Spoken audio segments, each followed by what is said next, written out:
ॐ स्वस्ति श्रीगणेशाय नमः।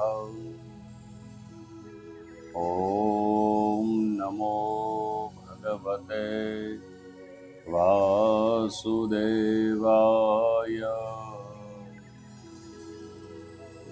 सच्चिदानन्दरूपाय विश्वोत्पत्त्यादिहेतवे तापत्रय विनाशाय श्रीकृष्णाय वयं नुमः। जय श्री कृष्ण। राधे राधे। पूज्यपाद डोंगरेजी महाराजना चरणों में कोटिसह प्रणाम। भागवतजीना चरणों में साष्टांग दंडवत प्रणाम। आप सौना हृदय में विराजमान भगवान नारायण परमात्मा ने कोटिसह दंडवत प्रणाम। आपणे गई काले जे कथा सांभळता हता, कथा श्रवण करता हता, एनी अंदर कपिल नारायण भगवाननी कथा हती। कपिल भगवाने माता देवहूतिने जे कपिल गीतानो उपदेश आप्यो छे ए उपदेशनी वात करता हता कि भगवानमय केवी रीते बनवुं जोईए, भगवानना केवी रीते थवाय, आ जीव जन्मथी मृत्यु सुधी शुं शुं कार्य करे छे, કેટલા પ્રકારના પાપો છે, પાપોથી કેવી રીતે વિમુક્ત થવાય, આ શરીરનો મોહ છે કેવી રીતે છૂટે, આવી બધી વાતો હતી। આ મન પાણી જેવું છે, પાણી કોઈ દિવસ ઉપર ચડે નહીં, પણ પાણી તો ઉપરથી જ નીચે પડે, આકાશમાંથી છાપરા ઉપર, ત્યાંથી ધરતી ઉપર, અને ત્યાંથી ગટરમાં જાય, એટલે કે પાણીનો સ્વભાવ નીચે જવાનો છે। તેમાં મન પણ ઉપર ચડતું નથી। પાણીને યંત્રનો સંગ થાય તો પાણી ઉપર ચડે, પાણી પાંચમે માળે પણ જાય છે, પણ પાણીને કોઈ યંત્રનો સંગ મળે તો એવી જ રીતે આપણું મન પણ છે, આપણા મનને પણ મંત્રનો સંગ મળે તો જ ઉપર ચડે છે। તો તે પણ મનને ઉર્ધ્વ ગતિ પામે છે, પરમાત્માના શરણે જાય છે। જગતમાં પરમાત્માએ પોતાનું સ્વરૂપ છુપાવી રાખ્યું, પણ નામ પ્રગટ રાખ્યું છે। પરમાત્મા દેખાતા નથી, પણ પરમાત્મામાં નામ દેખાય છે। ઈશ્વરનું નામ પકડી રાખો, ઈશ્વરમાં કોઈ પણ નામ સાથે પ્રીતિ કરો। મનને ઈશ્વરના તમામ નામોમાં રસ છે। મન સુધરશે તો બીજો કોઈ ઉપાય નથી। જગત બગડ્યું નથી, મન બગડ્યું છે। મનને ઉલટું કરો એટલે ન મ થાય, મનને ઉલટું કરો એટલે ન મ થાય। અને આ બધા નારાયણના સ્વરૂપો છે। બધાના દેહ જુદા જુદા છે, પણ સર્વ દેહમાં તો ભગવાનનો વાસ છે। એવી ભાવનાથી સર્વને નમસ્કાર કરો। જે સર્વમાં નારાયણના દર્શન કરે છે, જે હૃદયથી નમે છે, તેનું મન શુદ્ધ થાય છે। અનેક જન્મોથી બગડેલું મન જલ્દી સુધરતું નથી। કપિલ નારાયણ ભગવાન દેવહૂતિને સાવધાન કરે છે કે માતાજી, સત્સંગ કરવાથી બગડેલું મન શુદ્ધ થાય છે। રોજ નિયમિત સત્સંગ કરવામાં આવે તો સત્સંગનો રંગ મનને લાગે છે। જ્ઞાન વૈરાગ્ય જે આગળ વધ્યા છે તેવા સંતોના મનથી સત્સંગ કરો। દેવહૂતિ કહે છે કે સત્સંગ કરવાની તો ઘણી ઈચ્છા થાય છે, પણ જગતમાં સાચા સંત મળતા નથી। કપિલ નારાયણ કહે, માતાજી, જગતમાં સંત મહાત્માઓનો ટોટો જ નથી। દરેક ગામમાં એક સાચા સંત હોય છે, એક પતિવ્રતા સ્ત્રી હોય છે। સતી અને સંત આ બેના આધારે આ ધરતી ટકી રહી છે। પાપ ઘણું વધ્યું છે, પણ સતી અને સંત ધરતીને સાધે છે। સંતને ઓળખવામાં ઘણા કઠિન છે। સંતની પરીક્ષા કરવા કરતા સંત થવાનો પ્રયત્ન કરવો જોઈએ। સંતની પરીક્ષા ક્યારેય ન કરાય, પણ આપણે સંત થવાનો પ્રયત્ન કરવો જોઈએ। તું સંત બનીશ તો ભગવાન આપોઆપ તને સંતના દર્શન કરાવશે। એની અંદર જોઈ લો, એકનાથ, તુકારામ, નરસિંહ ગૃહસ્થાશ્રમી હોવા છતાં તેઓ ઘરમાં રહીને સંત થયેલા છે. સંતના લક્ષણો જીવનમાં ઉતારો તો સંત થશો. સત્સંગ વગર મળતું સુખ નથી અને સંત વિના સાચા સંત મળતા નથી. જેવી દ્રષ્ટિ રાખો તેવી સૃષ્ટિ થશે. માટે આપણે એક રામાયણનો એક સુંદર મજાનો પ્રસંગ ડોંગરીજી મહારાજ વર્ણન કરે કે એકનાથ મહારાજ રામાયણના સુંદરકાંડની કથા કરી રહ્યા હતા. સુંદરકાંડમાં સઘળું સુંદર છે એટલે તો એનું નામ સુંદર છે. સુંદરકાંડ એટલા માટે જ રાખ્યું છે, હનુમાનજીએ તેમાં માતાજીની પરાભક્તિના દર્શન થયા છે. બ્રહ્મચર્ય અને રામ નામની શક્તિ હોય તો દરિયો શું આ સંસાર સાગર ઓળંગવો હોય તો પણ ચિંતા જેવો લાગે નહીં. તો હનુમાનજી જેવા હોય તે આ દરિયો ઓળંગી શકે. દરિયો ઓળંગી હનુમાનજી સીતા માતાની શોધમાં અશોક વાટિકામાં આવ્યા છે. એકનાથજી મહારાજે કહ્યું કે હનુમાનજી અશોક વનમાં આવ્યા ત્યાંના ફૂલ છોડ ઉપર ધોળા ફૂલ ખીલી રહ્યા હતા. એકનાથજીએ આ કથા હનુમાનજીને સાંભળવામાં આવ્યા હતા કે એકનાથજીની આ કથા હનુમાનજી સાંભળવા આવ્યા હતા.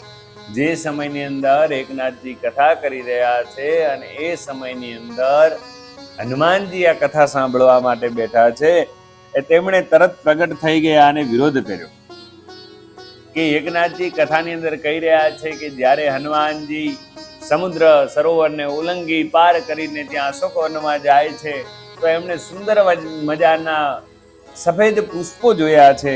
અને આવું સાંભળી તરત જ હનુમાનજી મહારાજ પ્રગટ થઈ અને વિરોધ કર્યો. મહારાજ, તમે ખોટું કહી રહ્યા છો. તે વખતે મેં મારી સગી આંખે જોયેલા તો એ ફૂલો ધોળા નહીં પણ રાતા હતા. ત્યારે એકનાથ મહારાજે કહ્યું કે હનુમાનજી, તમે મારા કહેવા ઉપર ખોટું લગાડશો નહીં. હું તો મારા સીતારામને રીઝવવા માટે કથા કરું છું. મને જે દેખાયું છે તેનું વર્ણન કરું છું. છેવટે આ ઝઘડો રામજી પાસે ગયો. ત્યારે શ્રીરામ કહે, તમે બંને સાચા છો. અશોક વાટિકામાં બધા છોડો અને વૃક્ષો ઉપર ધોળા ફૂલો જ હતા, પરંતુ તે સમયે હનુમાનજીની આંખો ક્રોધથી લાલચોળ થયેલી હતી એટલે ફૂલો રાતા દેખાય છે. જેવી જેની મનુષ્યની દ્રષ્ટિ એવી એને સૃષ્ટિ દેખાય છે. દુર્યોધને જગતમાં કોઈ સંત ન દેખાયો અને તેના માટે દુર્જનો લાગ્યા. જ્યારે યુધિષ્ઠિરને જગતમાં દુર્જન ન દેખાયો, એમને બધા સજ્જન લાગ્યા. સંતની પરીક્ષા મનોવૃત્તિથી થાય છે. જેનું મન સર્વકાળ શાંત રહે તો સમજવું એ પરમાત્માના ચરણમાં રહે છે. સુંદર મજાનું બીજું પણ એક દ્રષ્ટાંત આપે એકનાથજીનું કે એકનાથ પૈઠણમાં રહેતા હતા. ત્યાં ગોદાવરી નદીએ જવાના માર્ગ ઉપર એક પઠાણ રહે અને આ પઠાણ ઘણો દુષ્ટ હતો. તે માર્ગેથી જે હિન્દુઓ સ્નાન કરીને જાય તેમણે પઠાણ બહુ તંગ કરતો. એકનાથ મહારાજને પણ તે એને અવારનવાર બહુ હેરાન કરતો. પણ એકનાથજી તો સંત, તેથી તેના ઉપર ઉદાર મન રાખી જતું કરતા. તેઓ કદી પઠાણ પર ગુસ્સે થતા નહીં. એક દિવસ આ પઠાણે એકનાથ મહારાજને ગુસ્સો કરવાનો સંકલ્પ કર્યો કે ગમે તે થઈ જાય, આ એકનાથને મારે ગુસ્સે કરવા છે. એકનાથ મહારાજ નદીમાં સ્નાન કરીને પાછા ફરતા હતા ત્યારે પેલો પઠાણ તેમના ઉપર થૂક્યો. છતાં મહારાજ ગુસ્સે થયા વગર શાંતિથી ફરી સ્નાન કરવા ગયા, ગોદાવરીમાં ગયા. આમ વારંવાર બનવા લાગ્યું. મહારાજે જેવા સ્નાન કરી આવે તરત પઠાણ એમના ઉપર થૂકે. એકનાથ મહારાજ ગોદાવરીમાં સ્નાન કરતા માને કહેવા લાગ્યા, હે માં ગોદાવરી, તારી મારા ઉપર કેટલી કૃપા છે કે તું મને વારંવાર અહીં સ્નાન કરવા માટે બોલાવે છે. મહારાજે 108 વાર સ્નાન કરવા માટે ગોદાવરીમાં ગયા છે. પઠાણ તેમની ઉપર 108 વાર થૂક્યો છે, છતાં મહારાજ તેના ઉપર ગુસ્સે થયા ન હતા. છેવટે પઠાણ શરમાઈ ગયો. તેને પોતાની ભૂલ સમજાઈ. તે એકનાથ મહારાજના પગમાં પડી પોતાના અપરાધની માફી માંગતા કહેવા લાગ્યો, મહારાજ મને માફ કરો, હું આપને ઓળખી શક્યો નહીં. આપ સાચા સંત છો, આપ ભગવાન છો, હું અજ્ઞાની છું, તેથી જ આપને ઓળખી શક્યો નહીં. મારાથી આપના તરફ બેહુદું વર્તન થઈ ગયું છે. ત્યારે એકનાથજી કહે, ભાઈ, તે જે કર્યું છે તે સારું કર્યું, તે માટે મને જરાય દુઃખ નથી. તારે લીધે આજે મને માં ગોદાવરીએ 108 વાર સ્નાન કરવાનું પુણ્ય પ્રાપ્ત થયું. સુખ દુઃખ, માન અપમાન, લાભ હાનિ તેવી અસર સંતોના મન ઉપર થતી નથી. સંત હંમેશા સંસારના સુખ દુઃખને, માન અપમાનને મહત્વ આપતા નથી. અને જે કોઈ વ્યક્તિઓ, કોઈ પણ સંત હોય, માન અપમાનની ઈચ્છા રાખી અને કોઈનું અપમાન કરે છે, કોઈનો તિરસ્કાર કરે છે, કોઈને દરવાજે આવેલાને અટકાવે છે, એ સંત હોઈ શકે નહીં. તો આવી રીતે આગળ જતા જોઈએ તો કહે છે કે સુખ મળે તો રાજી થતા નથી ને દુઃખ મળે તો હાય હાય કરતા નથી. સંતોની સહન શક્તિ કંઈક અલૌકિક છે. અનુકૂળ પરિસ્થિતિમાં મન શાંત રાખે અને શાંતિ સાચી નથી. અતિ પ્રતિકૂળ પરિસ્થિતિમાં પણ કોઈ ગાળ આપે, તિરસ્કાર કરે, કોઈ નુકસાન કરે, છતાં મનને શાંત રાખે, એ જ સાચી શાંતિ છે. એક એવું ને એવું સુંદર મજાનું તુકારામજી મહારાજનું દ્રષ્ટાંત છે કે તુકારામ મહારાજનું ચરિત્ર બહુ દિવ્ય છે. તુકારામ મહારાજ સદેહ પ્રભુના ધામમાં ગયા છે, શરીર છોડ્યું નથી. તુકારામ મહારાજને જીવનમાં કોઈ દિવસ ક્રોધ આવ્યો નથી. ઘરમાં બધી પ્રતિકૂળતા હતી, પણ પત્ની બહુ ત્રાસ આપતી. તુકારામ મહારાજ વેપાર ધંધો કરતા હતા, પણ ભક્તિનો રંગ તેમને એવો લાગ્યો કે વેપાર ધંધો છૂટી ગયો, થોડુંક નુકસાન થયું. પત્ની સમજતી હતી કે પતિ ગાંડા થયા છે, આ બધું છોડીને વિઠ્ઠલ વિઠ્ઠલ કરે છે, આખો દિવસ ભક્તિ કરે છે, તે પતિને ઓળખી શકી નહીં. એક દિવસ તુકારામ મહારાજ એક ખેડૂતને ત્યાં કથા કહેવા માટે ગયા. બહાર ગામથી ઘણા વૈષ્ણવો તુકારામના દર્શન માટે આવેલા, તેમના ઘરે આવ્યા. પત્ની કહે, મહારાજનો ધંધો શો છે? આખો દિવસ વિઠ્ઠલ વિઠ્ઠલ કર્યા કરે છે, મારો ધણી ગાંડો થઈ ગયો છે, તમારે બેસવું હોય તો બેસો, નહીતર ચાલ્યા જાઓ. તે વૈષ્ણવો જાણતા હતા કે તેમની પત્નીનો સ્વભાવ સારો નથી, છતાં દર્શનની ઈચ્છાથી તેઓ તેમના ઘરથી થોડે દૂર જઈને બેઠા. કથા પૂરી થઈ એટલે પેલા ખેડૂત પગે લાગ્યો, મહારાજ આપે બહુ કૃપા કરી, એટલે આ મીઠાઈ, આ ફળ, શેરડી લાવ્યો હતો. તે મહારાજને આપતા કહે, આ બધો વિઠ્ઠલનાથનો પ્રસાદ છે, તમારા ઘરે લઈ જવાનો છે. આ પ્રભુનો પ્રસાદ કયો એટલે મહારાજે ના પાડી શક્યા નહીં. કથામાં એક ભાઈ બેઠો હતો, તે દોડતો આવ્યો, મહારાજને ઘરે પહોંચી ગયો અને તેમની પત્નીને કહે, આજે તો મહારાજને કથા નિમિત્તની મીઠાઈ મળી છે, ફળ મળ્યા છે, શેરડી મળી છે, આદિ ખૂબ બધું આજ તો મળ્યું છે. તુકારામ મહારાજની પત્ની એમની પ્રતીક્ષા કરવા લાગી. પ્રતીક્ષા કરતી કરતી રાહ જોવે છે કે હમણાં આવશે, હમણાં આવશે. તુકારામ મહારાજ આ બધું લઈને ઘરે આવતા હતા. ત્યાં રસ્તામાં ઘણા બધા ભક્તો મળ્યા. મહારાજે દરેકને મીઠાઈ, ફળ આદિ વેચવામાં આવ્યા. ઘરે આવ્યા ત્યારે તેમના હાથમાં ફક્ત એક શેરડીનો હાંઠો હતો. ફક્ત એક શેરડીનો હાંઠો હતો. તો આ જોઈ તેમની પત્નીનો મિજાજ જતો રહ્યો અને તે જેમ આવે તેમ મહારાજને બોલવા લાગી, પતિનો તિરસ્કાર કરવા લાગી. છતાં મહારાજ શાંત ચિત્તે ગાલમાં હસતા રહ્યા.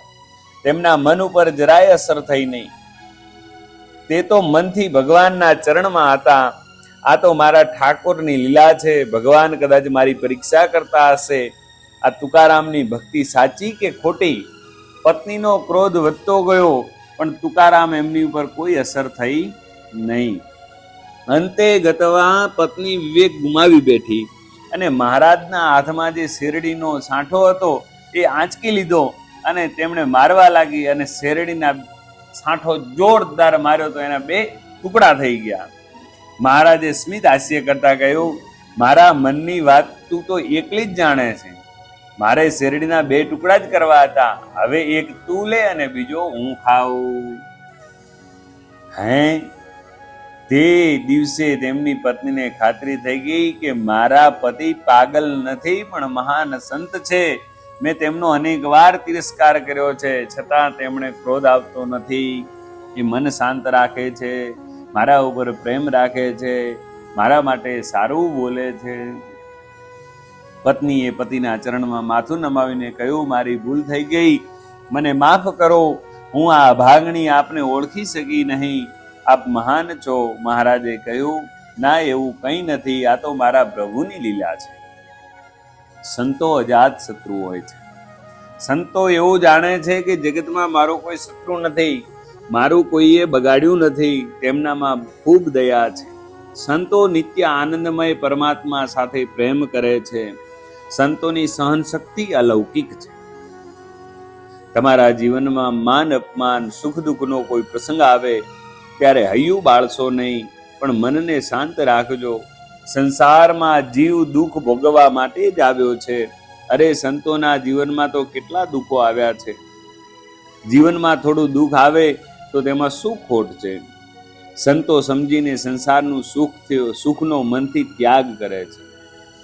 એક દિવસ બધું છોડવું જ પડશે તેમ તે માને છે. કાળ ધક્કો મારે ત્યારે ફરજિયાત છોડીએ, તેના કરતાં પહેલાથી જ સમજી જઈએ કે આ બધું મારે છોડવાનું છે તો બહુ સુખ મળે છે. ખિસ્સામાં 5 રૂપિયા છે. રસ્તામાં એક દરિદ્ર નારાયણના દર્શન થયા. દરિદ્ર એ નારાયણનું સ્વરૂપ છે. ભગવાન મને આ સ્વરૂપે મળવા આવ્યો છે. તે દરિદ્ર નારાયણને તે 5 રૂપિયા આપી હાથ જોડ્યા કે આ ભગવાનની પૂજા કરું છું. દરિદ્ર નારાયણના ભગવાનના દર્શન કરી આપો તો મનને શાંતિ મળે. પરંતુ તે 5 રૂપિયા ખિસ્સામાંથી પડી જાય તો જીવ અશાંત બને. ખિસ્સામાંથી પડી ગયેલા રૂપિયા તમારો ત્યાગ કરે છે અને કોઈ ગરીબ નારાયણના દર્શન કરીને સમર્પણ કરો તો તમે રૂપિયાનો ત્યાગ કરો છો. તમે સમજીને ત્યાગ કરો તો શાંતિ મળશે, પણ જ્યારે પરાણે છોડવું પડે ત્યારે જીવ અશાંત બને છે. આથી જ સંતો સંપૂર્ણ કર્મ અને પોતાના સગા સંબંધીઓનો ત્યાગ કરે છે. માતાજી, સંતોને મૌન ગમે છે. વધારે બોલવું એમને ગમતું નથી. મૌનથી મનને શાંતિ મળે છે. સંત વધારે બોલતા નથી, કદાચ બોલે તો લૌકિક વાતો કરતા નથી, ભગવદ ભક્તિની વાતો હોય છે. શ્રી કૃષ્ણના મંગલમય કથાનું શ્રવણ સાંભળતા હોય છે, સેવા સ્મરણ કરતા હોય છે. આમ ભગવાનમાં તન્મય થઈને છેવટે પ્રેમ લક્ષણા ભક્તિમાં પરોવાઈ જાય છે. ઠાકોરજીના સ્વરૂપમાં જ્યારે મન આસક્ત બને છે, આસક્તિપૂર્વક જ્યારે સેવા કરે છે, ત્યારે આ શક્તિ જ પ્રેમ લક્ષણા ભક્તિ બને છે.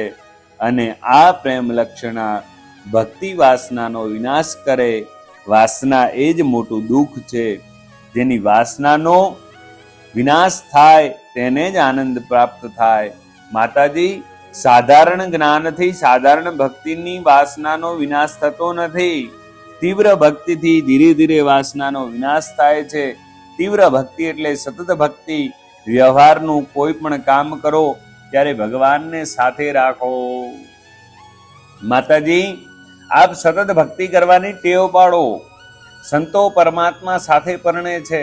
પરણવાનું કાયમને માટે હોય છે, થોડા સમય માટે નહીં. તમારા હૃદય કમળમાં પરમાત્માનું સ્વરૂપને સ્થિર રાખો. મનથી પરમાત્માને દૂર ન થાય તેને જ ભક્તિ કહે. પછી કપિલ નારાયણ આવી રીતે દેવહૂતિને આ જગતની ઉત્પત્તિ કેવી રીતે થઈ, પ્રલય કેવી રીતે થયો તેનો ક્રમ સમજાવ્યો. પ્રત્યેક ઇન્દ્રિયમાં 3 સ્વરૂપ સમજાવ્યા છે: આધ્યાત્મ, અધિભૂત અને અધિદેવ. બહારથી જે આંખ દેખાય છે તે ભૌતિક નેત્ર છે. આંખમાં જે જોવાની શક્તિ છે તે આધ્યાત્મક છે, અને આંખના માલિક જે દેવ છે તે અધિદેવ કહેવાય છે. માતાજી, આ બધું દેખાય છે તે સાચું નથી. સ્વપ્ન ખોટું છે, છતાં સુખ દુઃખ આપે છે. જેમ સ્વપ્નમાં મનુષ્યને પોતાનું મસ્તક છેદાય વિના પણ મારું મસ્તક છેદાયું એવી ભ્રાંતિ થાય છે અને તે રડે છે, તેમ જીવાત્મા પણ અવિદ્યા વડે સર્વ પ્રકારની ભ્રાંતિ થાય અને માયા કહે છે. જેને સ્વપ્નમાં સંસાર સત્ય નથી, તેમ જાગૃત જગત તત્વદ્રષ્ટિથી વિચારતા સત્ય નથી. જગતના વિષયો સાથે સ્નેહ કરનાર ભક્તિ કરી શકે નહીં. જગતમાં જે દેખાય છે તે સાચું નથી. જગત જેના આધારે છે તે પરમાત્મા સત્ય છે. માતાજી, હું તો એવું કહું છું કે સ્વધર્મનું પાલન કરો, ધર્મને છોડશો નહીં. ધર્મને તમે નહીં છોડો તો ધર્મ આપણને ક્યારેય છોડશે નહીં. આગળની વાત જોઈએ તો આપણને ખબર પડે, પણ આપ સૌ સાંભળતા હશો, આપને ખૂબ આનંદ થતો હશે એ ભાવથી.